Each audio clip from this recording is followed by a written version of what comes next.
HMR 107 hot case is not heating. I'm also noticing my circulation blowers are not working. So the first thing I like to do is see what all these things have in common. And then I'll break down the schematic from there and put the blinders on and focus in one area. So first thing, we're going to find our load.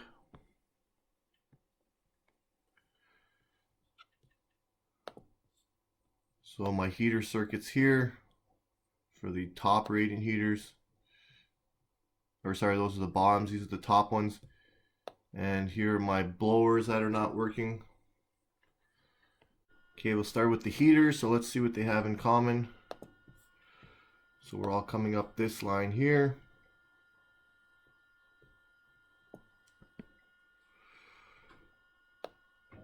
And then it's a straight shot from L1.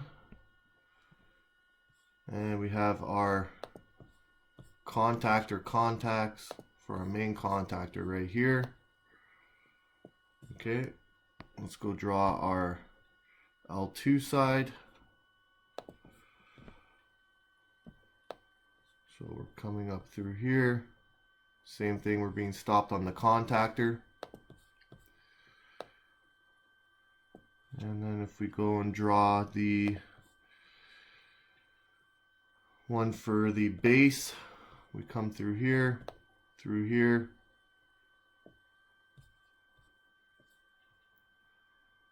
and up here. That's also going through our contactor. And this schematic's drawn as a 3-phase, it's a 2-phase, but same thing here. We're coming through here, bang, stopped at our contactor. So that's what those have in common. And then we're going to go look at our motors, why they're not running. So the line they're taking, this comes through here, comes through a bunch of high limits.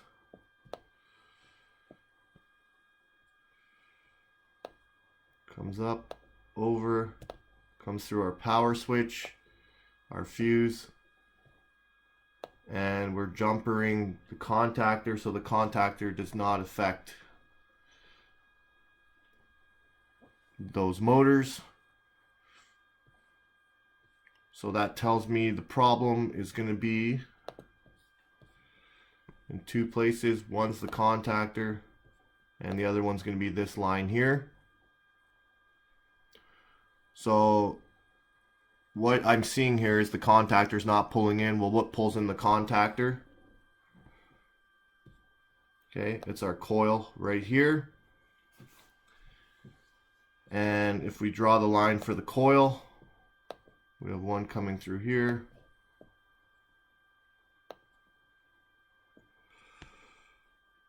This is our L2 side. It's coming up through here, through a power switch and a fuse. It's going direct power. And then our other side of the contactor coil, we've already drawn that line. It's right here. And what we found here is these motors aren't working. And we said the problem was on this line. So it looks like everything we have in common is through either the red line or the blue line on this schematic. So we have three different problems: the base heaters, the radiant heaters, and the circulation blowers are not working. We found what they all have in common. Why this is important is because now we can take this whole schematic and we can put the blinders on. So we have this whole schematic here.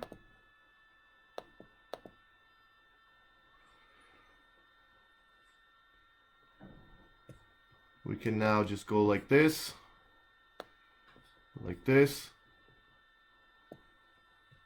and we can put the blinders on, and anything outside of here is no longer relevant to us.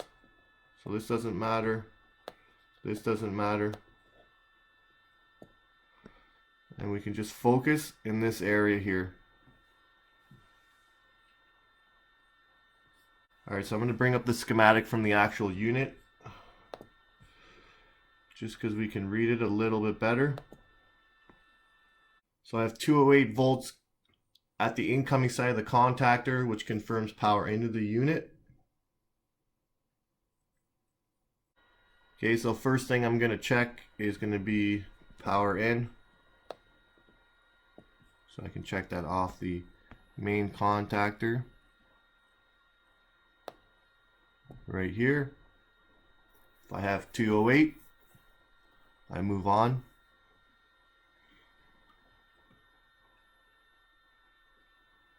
Okay, the next thing I'm going to check is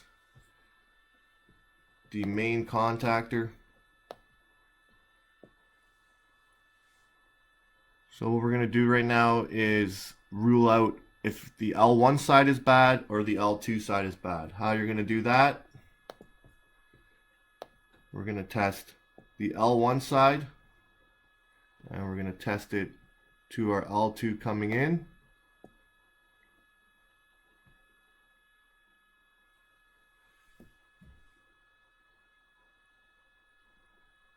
So I test that, I'm getting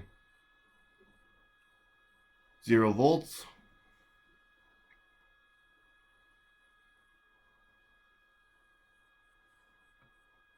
And then I'm going to come here, I'm going to test the L2 side to L1.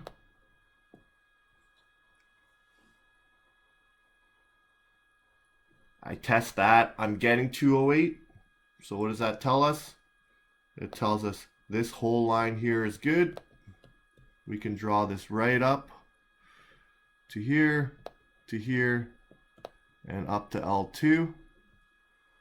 Why that's important? That's telling me this breaker switch is good, this power switch is good, and I don't need to test them. And more importantly, it's telling me the problem is in this line. Okay?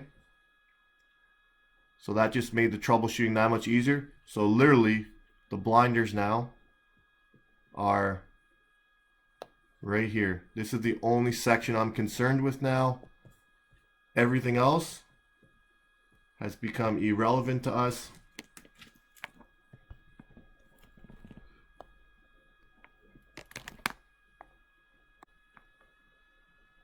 So everything here we can just ignore, put the blinders on. All that circuit is good. I have 0 volts of the contactor coil, 0 volts from L2 contactor side of the coil to L1, and 208 volts from L1 side of the contactor to L2.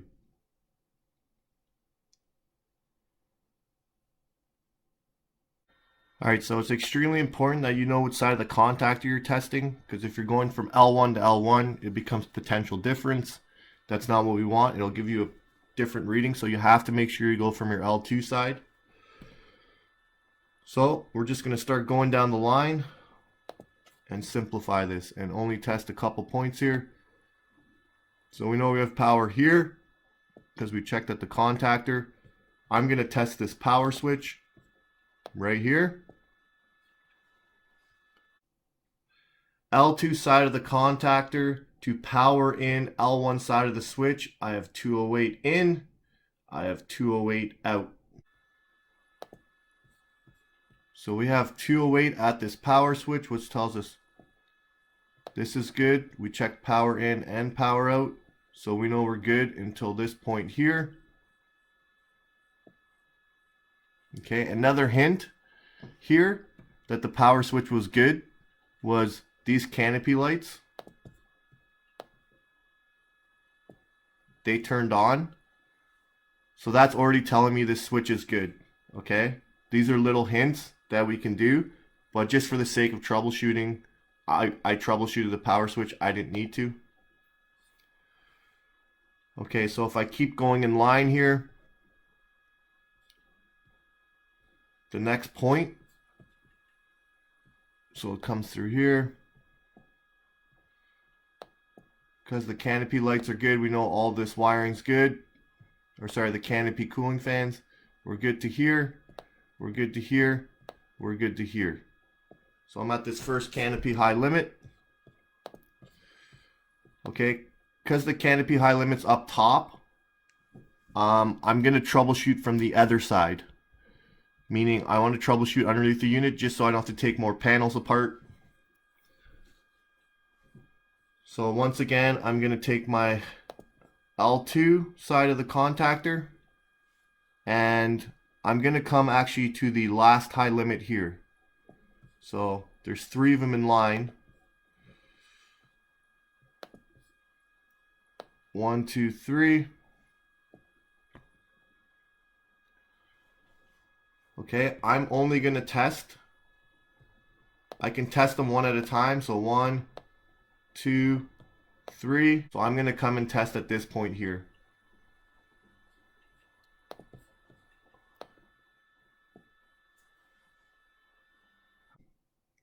L2 side of the contactor, base high limit number 3. Power in is 0 volts. And power out is also 0 volts. Alright, so I tested there. I'm not getting voltage.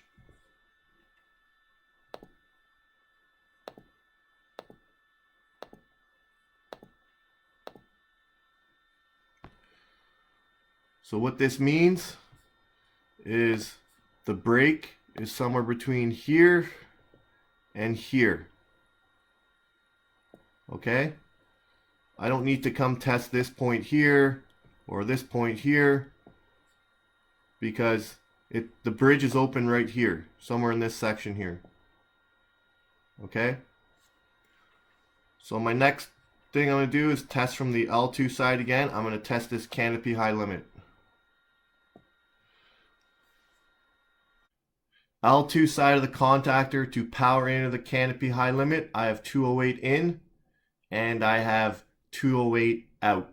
Alright, so I have 208 into the canopy high limit, 208 out.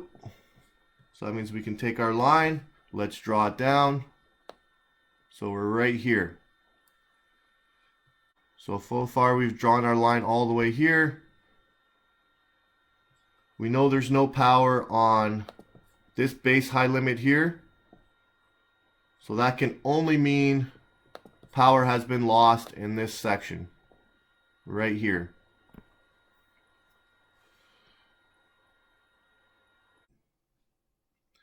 Tested the wire between the canopy high limit and the base high limit. I'm getting open line.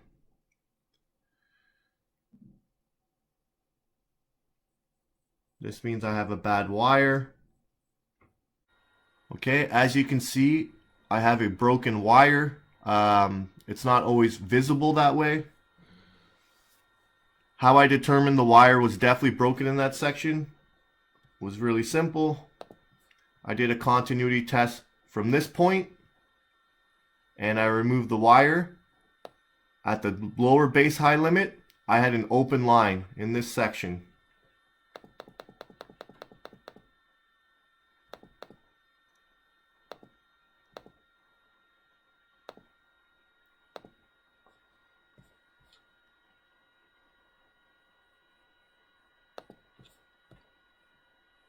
So I did a continuity test from here to here on this line here.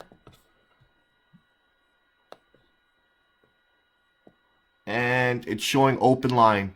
That means this wire is broken. The conductor inside the wire insulation is cut.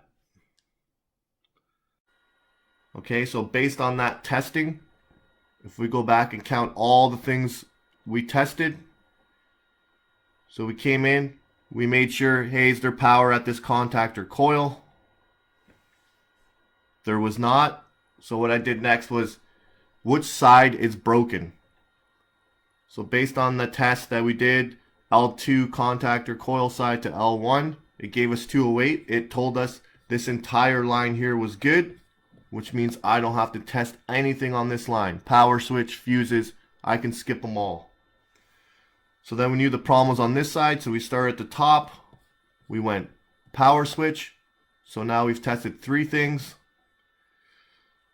We went base high limit, 4 things. And then we figured out once we had power at the canopy limit, That's 5 things. And then we tested the wire. So 6 things we tested on a huge schematic. But that's how you simplify it. You take your time, read the schematic, and just go and test the points you need to test.